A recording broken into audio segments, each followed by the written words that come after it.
berdiri, tahu berdiri, berdiri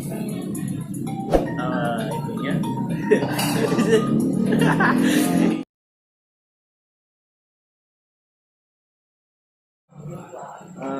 Sebelum lu melatih pasti lu pernah merasakan jadi pemain kan bang, ceritain bang suka duka lu selama menjadi pemain, apa ada hal mistis yang lain gitu di dalam lapangan. Ini harus minum dulu nih. Iya, Kalau enggak narasumber aus deg-degan gitu. Ada mistisnya serem dulu waktu kita. Jadi waktu itu kalau untuk futsal di level SMA, alhamdulillah sudah main di Liga Amatir.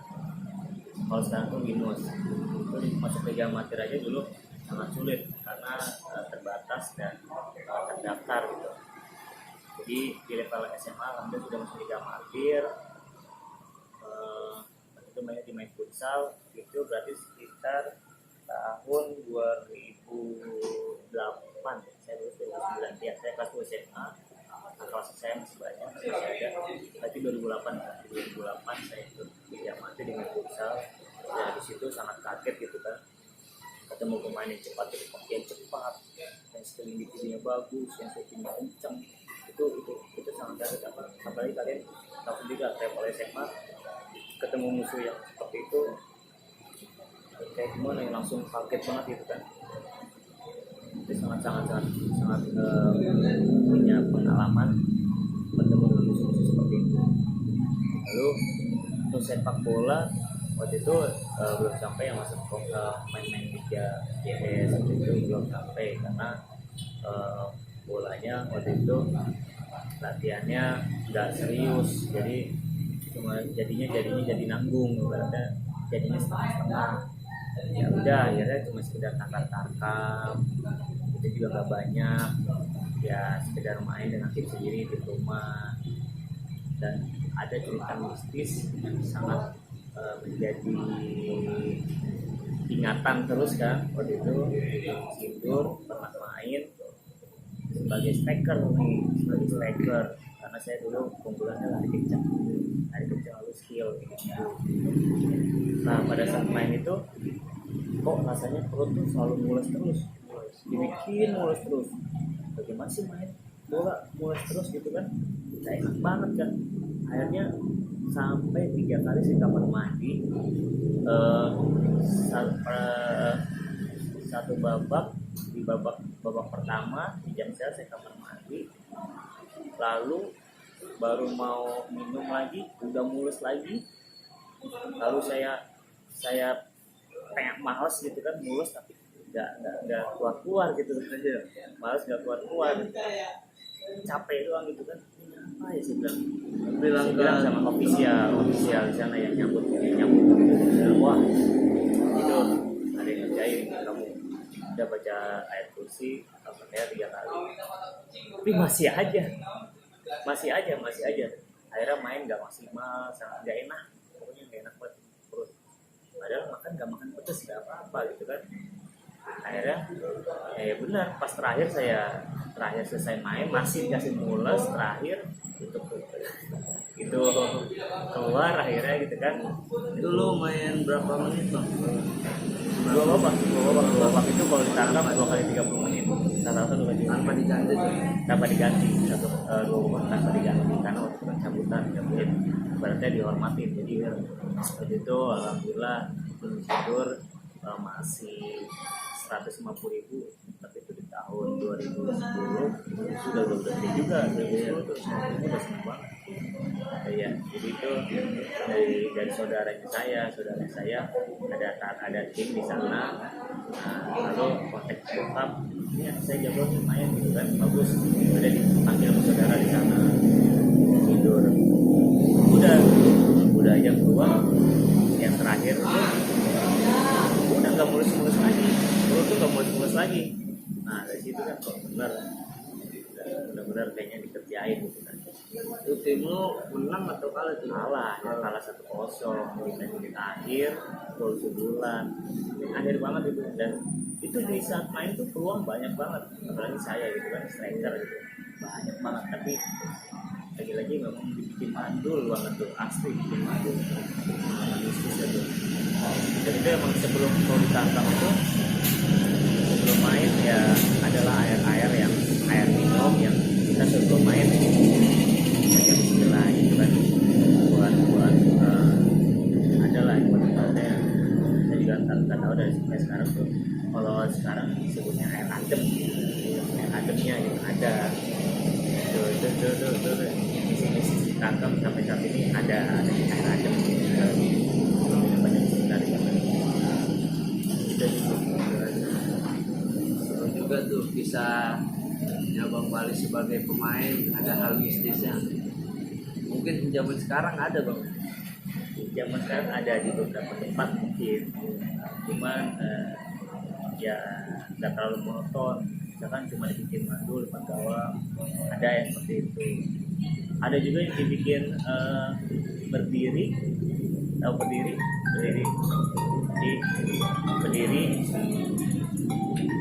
itunya.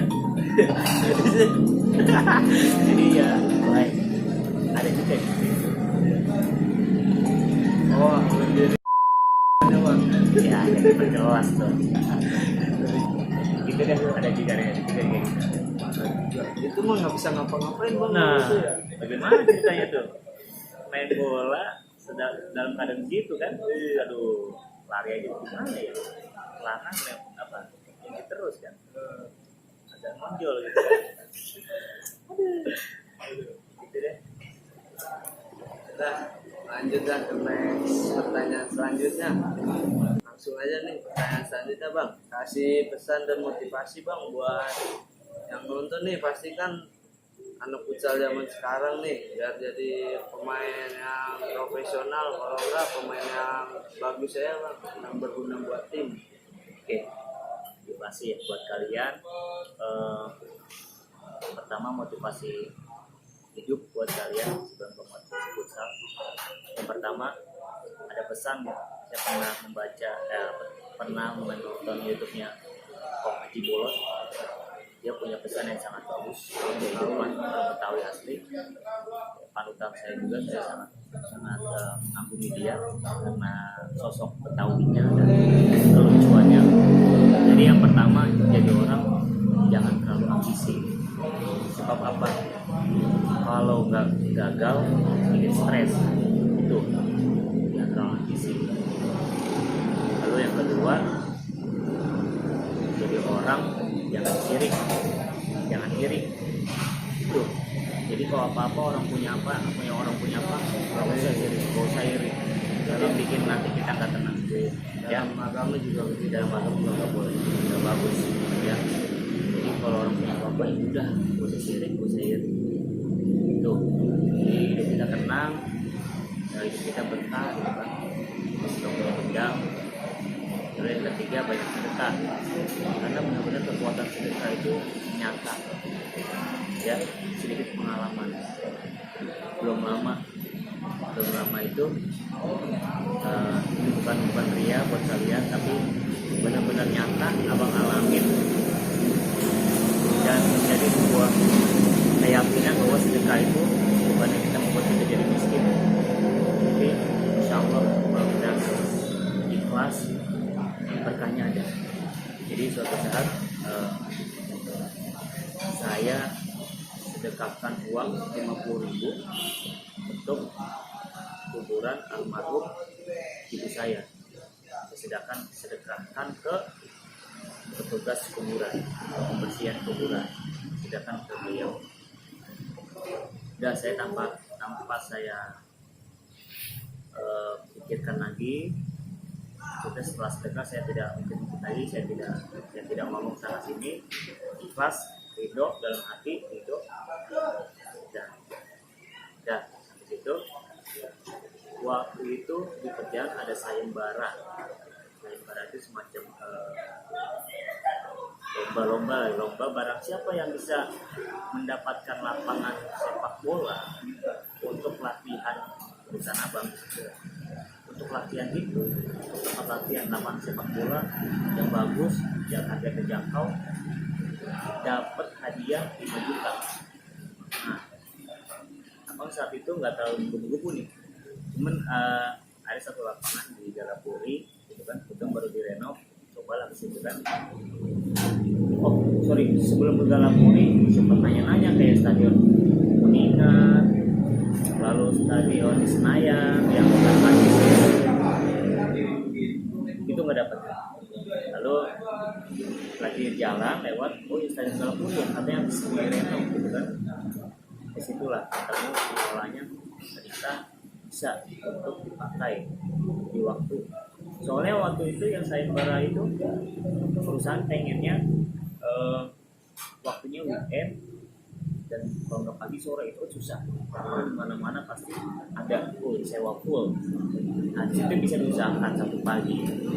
Lalu saya ajukan ke manajer, ke owner, ke perusahaan gitu kan, kita bisa baik nih, saya bilang jalannya lancar ya, terus seminggu kemudian lalu disurvei lah lapangan, foto, lalu kualitas rumputnya, lalu ada berikutnya walaupun baru cuma sekedar kaki doang, lalu ada untuk sewa apa namanya untuk alat-alat menaruh alat-alat latihan, alat equipment. Nah ternyata sangat diperlancar. Alhamdulillah dari sekian banyak pelatih yang mencari lapangan itu, alhamdulillah saya yang gol. Alhamdulillah tuh saya dapat reward penghargaan 5 juta. Dan saya flashback ke belakang, oh iya saya baru sedekah seminggu yang lalu 50.000. Sekarang saya dapat rezeki 5 juta cuma sekedar cari info lapangan sepak bola di Galapuri. Kita disetujui sampai sekarang sih masih berjalan, alhamdulillah masih jadi. Saya masih latihan di situ kan. Alhamdulillah itu yang penting nyata buat kalian bahwa sedekah itu adalah sangat baik, sangat nyata dibalas oleh Allah Subhanahu Wa Taala, sangat nyata. Jangan kamu bersedekah, kalian 10.000 perak sedekahin, lipat gandakan berapa lipat ganda 50.000 kan 5 juta, 100 kali lipat, bukan 10 kali lipat lagi, ya kan? Iya, 100 kali lipat. Iya benar, 100 kali lipat. Ya Allah subhanallah, ya subhanallah. Itu menjadi sangat baik buat saya, pelajaran buat saya. Ingat, jangan mengharapkan dulu, sedekahkan saja. Jangan langsung mengharapkan. Kita nggak tahu Allah ganti nanti kapan, nggak tahu. Jadi sedekahkan aja dulu. Allah bisa gantinya misalkan dengan kesehatan kita, atau berupa barang, atau berupa apa, Allah alam. Jadi sedekahkan aja dulu, jangan langsung mengharapkan. Oke, itu untuk motivasi hidup buat kalian. Lalu untuk motivasi futsal, jadilah kalian itu pemain yang dapat dipercaya, karena pelatih ingin pemain yang dapat dipercaya. Lalu jadilah pemain yang beretika baik. Pelatih ingin pemain yang beretika baik, attitude-nya baik. Lalu buat kalian kalau ingin menjadi yang terbaik, kerja keras, kerja cerdas, berusaha, berlatih, berdoa, dan bisa ikhtiar. Ya. Jadi sebagaimana kalian sudah maksimal atau belum kerja keras ya. Kalau masih gagal, koreksi. Sudah maksimal belum kerja keras. Jadi seperti itu. Lalu kalau kalian punya tujuan, pertama yang harus kalian lakukan adalah pikirkan apa yang ingin kalian tuju. Ya, pikirkan. Setelah kalian pikirkan, kalian lakukan apa yang Anda pikirkan, apa yang kamu pikirkan. Lakukan apa? Misalkan saya ingin juara 1, lakukan apa yang saya pikirkan. Harus juara 1 itu harus apa? Latihan, kerja keras, berlatih terus. Oke, sampai di situ.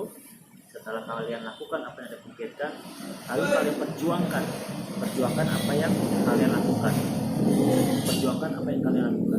Jadi kalau kalian sudah lakukan, kalian harus perjuangin ya sampai benar-benar kalian simak sampai kalian benar-benar mendapatkan hasilnya. Kalau kalian gagal, bukan akhir dari segalanya. Gagal bukan akhir dari segalanya. Kegagalan adalah suatu proses yang harus kalian perbaiki. Jadi itu buat kalian anak-anak futsal saat ini, motivasi buat kalian. Semoga kalian bisa jalankan dan kalian bisa lebih baik lagi. Itu pertama adalah prinsip dalam hidup kita. Jadi segala sesuatu berawal dari pikiran, lalu kalian lakukan, lalu kalian perjuangkan. Setelah itu berdoa, ikhtiar, sisanya serahkan aja. Guys, cukup panjang dari pesan dan motivasi dari Bang Pali. Dari ada hal agamanya lah, dapat sedikit. Jangan lupa intinya kita bersedekah ya Bang ya. Walaupun 1.000 perak, 2.000 sedekah aja. Jangan pelit, apalagi lagi begini, semuanya juga susah. Sama-sama membantu lah. Dan next nih Bang, pertanyaan selanjutnya. Ini pasti pertanyaan yang buat anak-anak yang ditanyakan nih, gimana nih Bang ngilangin rasa demam panggung ketika berkompetisi di lapangan. Kadang kan kita main nih deg-degan, demam panggung, passing salah, muka pucat. Gimana nih Bang buat ngilangin rasa itunya, demam panggungnya? Ya, demam panggung ya, demam panggung. Kalian harus banyak jam terbang berkompetisi. Ya, itu dulu. Kalau kalian sering tampil, sama kayak kalian kayak penyanyi, sering bernyanyi di panggung, pasti demam panggungnya akan mulai hilang. Sama kayak di futsal, berarti sering berkompetisi, pasti demam panggungnya hilang. Terus ada satu psikologi yang mengajarkan bahwa kalau kita menunduk, artinya kita tidak percaya diri. Kalau kita datar seperti ini, akhirnya percaya diri, ya harus datar. Lalu kalau kita menganggap seperti ini, kayaknya kita sombong, ya sombong, terlihat sombong. Jadi kita harus tegak, lurus, datar. Ketika masuk lapangan, jangan nunduk, jangan terlalu tinggi, datar, yakin, ya datar, yakin. Itu yang selalu abang terapkan ke anak-anak demam panggung. Datarin mukanya, yakinkan dalam hati, ya. Jadi pertama adalah yakinkan dalam hati, lalu masuk lapangan, pandangan harus datar, percaya diri, yakin, senyum, rileks, ambil nafas, buang pelan-pelan. Atau sebelum masih pemanasan, lalu kalau abang diajarin sebelum pemanasan merem, ambil nafas, teriak, ya, itu salah satu menghilangkan tegang, deg-degan seperti itu. Kalau dulu juga pernah abang relaksasi sebelum bertanding, itu kebanyakan abang pakai di final, itu di Menpora abang pakai untuk relaksasi supaya anak-anak lebih rileks dan lebih percaya diri. Jadi semua tiduran, relaksasi, merem, lalu abang kasih support, kasih masukan, kasih motivasi, kasih pikiran-pikiran yang baik buat kalian, buat mereka. Lalu hening sejenak, hitung 1, 2, 3, semua tangan teriak, lepas beban, lepas semua grogi, lepas semua pesimis, hingga kita melangkah sudah jadi pemain yang optimis. Gitu. Nah, lanjut nih Bang, next pertanyaan selanjutnya. Kan tadi udah tuh tentang supaya kita biar nggak demam panggung, caranya bagaimana, udah dijelasin sama Bang Pali. Selanjutnya nih Bang, menurut lu bagusnya sih Bang pemain muda sering putarkan dan dapat iming-iming lah, amplop lah, kasih inilah itulah. Gimana nih Bang pendapat lu? Menurut lu bagus apa enggak buat pemain muda itu? Ya, pemain muda kalau kata semua pelatih sepakat jangan mikirin uang, semua pelatih di Indonesia sepakat seperti itu. Dia bikin uang, jangan cari uangnya dulu, ya, cari prestasinya, cari prosesnya itu. Jadi ada juga yang saat ini sukses, pemain muda yang awalnya Tarkam lalu bisa menjadi Liga, ada itu 2, 3 atau 4 dari sekian orang yang berhasil cara yang tangkap dengan cara yang cari uang. Ada memang, kita tidak bisa banyakkan mana cara yang diraih dengan pemain yang berproses. Pasti banyakkan pemain yang berproses, yang tekun, yang mengikuti alur Liga Nusantara. Kalau sekarang misalkan dari AAFI, Asosiasi Akademi Futsal, dari akademi, lalu lulus akademi dia bisa berhasil lolos ke Liga Remaja U19, lalu bisa masuk ke Linus, habis Linus ke Liga Pro Timnas. Itu yang menjadi alur saat ini buat kalian sebagai pemain. Bisa kalian lakukan proses itu agar kalian bisa menjadi pemain yang berproses dan arahnya jelas, ya. Jadi banyak juga pemain yang gagal karena uang, karena dia memikirkan uang banyak, hingga kalian memilih saat ini untuk uang atau untuk proses, ya. Soalnya apa? Kalian yang menentukan kalian bermain futsal untuk apa nanti, ya, seperti itu. Jadi kalian pilihlah.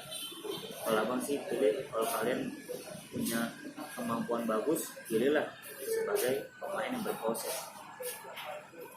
Artinya ikutin alurnya, ikutin setiap levelnya, ikutin. Jadi kalian insya Allah kalau kalian salah dari AAFI, dari akademi, banyak. Jadi ya, kalian lah harus berproses. Uang nanti dulu, ya, karena uang kalian masih ada kewajiban orang tua, apalagi masih sekolah. Bagus sih kalian tanam dapat duit, tapi mau sampai kapan? Mau sampai di mana dapat duit? Ya, kalau kayak abang dulu sudah antar bank, alhamdulillah sudah harusnya memang dapat duit, karena yang abang pikirkan adalah kebutuhan pokok, ya. Jadi seperti itu. Buat kalian. Berapa menit tuh? Baru 33. Udah banget. Dah, sekian nih edukasi tentang futsal hari ini. Nonton terus ya edukasi nanti lainnya dari Bang Pali atau dari siapa nanti narasumbernya, kita numpang ya. Dah, sekian edukasi gua sama Bang Pali. Tuh ceritanya lu dengerin dah dari Bang Pali, dari motivasinya, dari pengalaman hidupnya. Banyak dah, lu nonton jangan di skip ya. Dah, cukup sekian dari gua. Apa Bang? Abang tidak bersifat untuk menggurui kalian semua, abang cuma berbagi sharing. Jadi abang bukan bersifat sombong, tapi ini sharing. Yang baiknya ambil, yang jeleknya ya tolong ya. Sharing buat kalian, pure sharing, ya. Jadi tidak ada rasa ingin menunjukkan, tidak perlu menunjukkan langit itu tinggi, karena langit sudah tinggi. Jadi tidak perlu menunjukkan abang itu tinggi, ya, karena biarkan orang menilai, ya. Itu aja. Yang baiknya ambil, yang buruknya buang. Terima kasih. Sekian dari gua sama Bang Pali, kurang lebihnya mohon maaf ya. Wassalamualaikum warahmatullahi wabarakatuh.